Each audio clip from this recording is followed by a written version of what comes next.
Untuk memahami proses produksi telur, mari kita lihat beberapa organ reproduksi wanita atau alat kelamin wanita. Ini adalah uterus atau rahim, tuba falopi, ovarium atau indung telur, vagina atau mulut rahim. Mari kita perbesar ovarium untuk melihat perkembangan telur. Kita bisa melihat dalam ovarium di sebelah kiri, gambar berwarna ungu adalah sel telur yang sedang berkembang. Semenjak dilahirkan, seluruh sel telur yang dimiliki wanita tersimpan di dalam ovarium dalam keadaan tak berkembang. Sebulan sekali, perintah hormonal dari otak memerintahkan ovarium untuk memproduksi folikel, di mana folikel yang dominan akan melepaskan sel telur dewasa untuk pembuahan. Lihat folikel yang berkembang dalam ovarium ini. Folikel adalah kumpulan sel yang mengelilingi telur dan menyuburkannya. Pada masa ini, selaput rongga rahim menebal untuk persiapan pertumbuhan sel telur yang telah dibuahi, untuk menjadi janin atau jabang bayi. Selain itu, ovarium menghasilkan hormon estrogen dan hormon progesteron. Bila kadar estrogen mencapai puncaknya, maka hormon ini akan memberi umpan balik ke kelenjar di otak untuk melepaskan atau menyetop LH. Untuk menyiapkan telur untuk pembuahan, FSH mulai membagi materi genetiknya. Ini tanda dimulainya siklus reproduksi. Folikel kemudian melepaskan hormon estrogen yang membuat lapisan uterus dapat menerima telur yang telah dibuahi. Dalam perjalanannya menuju uterus, ada dua hal yang dapat terjadi pada telur: dibuahi oleh sperma atau tidak. Jika terbuahi, biasanya terjadi di tuba falopi. Dari situ telur menuju uterus dan tertanam dalam dinding lapisan uterus untuk menyuburkan dirinya. Jika telur tidak dibuahi dalam waktu 24 jam setelah keluar dari ovarium, ia berhenti berkembang dan hancur sebelum mencapai uterus. Sebagai gantinya, uterus mengeluarkan lapisannya dalam bentuk menstruasi selama 4-5 hari. Siklus reproduksi. Siklus reproduksi berkisar antara 21 hingga 40 hari. Hanya sekitar 10 hingga 15% wanita yang memiliki siklus 28 hari. Menghitung siklus reproduksi dapat dilakukan dengan membuat catatan pada kalender. Dengan demikian, masa subur dapat diketahui. Hal ini sangat berguna untuk menentukan kapan masa subur dan ovulasi terjadi.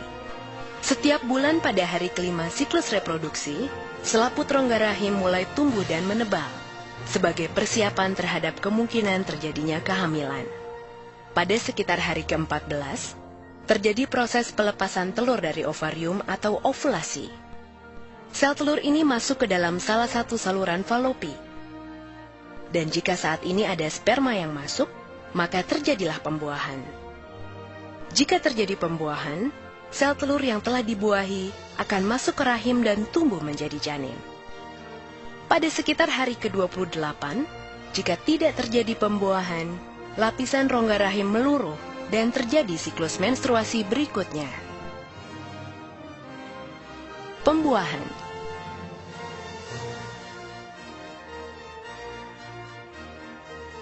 Jutaan sperma dilepaskan dalam satu kali ejakulasi saat puncak senggama. Setelah dipancarkan ke dalam mulut rahim, sel sperma bergerak ke dalam rongga rahim dan saluran telur untuk mencapai sel telur yang matang dan siap dibuahi. Dari jutaan sperma yang dipancarkan, hanya beberapa yang dapat bertahan hidup mencapai indung telur, dan hanya satu yang akan bertahan hidup mencapai indung telur. Sperma kemudian mempenetrasi dinding sel telur. Kemudian mengkombinasikan materi genetiknya dengan sel telur dalam proses yang disebut pembuahan. Kehamilan. 3 bulan pertama kehamilan terjadi selama 14 minggu dari 40 minggu masa kehamilan. Pada masa ini wanita mengalami berbagai perubahan emosi yang dikarenakan perubahan hormon pada tubuhnya. Dan pada saat ini pula sering terasa mual-mual pada pagi ataupun malam hari. Pada minggu pertama, hampir seluruh organ internal janin telah terbentuk. Janin mulai mengepal, bahkan sudah dapat sedikit bergerak. 3 bulan kedua, minggu ke-15 sampai minggu ke-27 kehamilan, wanita mulai mengalami gejala sesak nafas. Pertumbuhan janin di perut mulai terlihat. Muncul kerut dikarenakan membesarnya kandungan. Pertumbuhan janin terjadi paling cepat di minggu ini. Tangan dan kaki janin berkembang semakin kuat. Gerakan janin semakin dapat dirasakan ibu yang mengandung. Walau organ janin telah hampir terbentuk, paru-parunya masih harus berkembang. Janin bertambah besar dan berat. Pada 3 minggu terakhir, minggu ke-28 sampai 40, bayi dan paru-parunya terus berkembang. Sulit bagi wanita menemukan posisi yang nyaman, baik saat tidur ataupun terbangun pada usia kehamilan ini. Pada akhir minggu ke-40, bayi terdorong ke bawah. Hal ini merupakan tanda persalinan akan dimulai.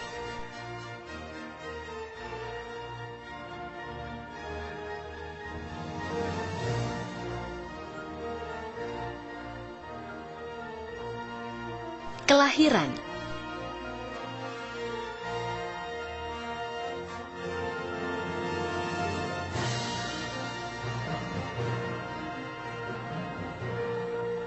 Ketika pembukaan mencapai 10 cm, terjadi dorongan, tanda persalinan akan dimulai.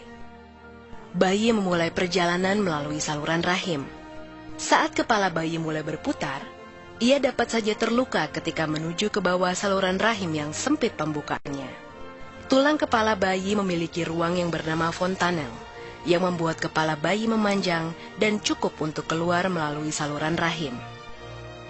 Kepala dan pundak bayi disangga, sementara bagian tubuh lainnya keluar dengan mudah. Ketika keluar, kepala bayi secara otomatis kembali ke ukuran normalnya. Keluarga bahagia yang telah melaksanakan program keluarga berencana ini nampak riang gembira. Penantian panjang selesai sudah. Berharap bayi mereka kelak kan menjadi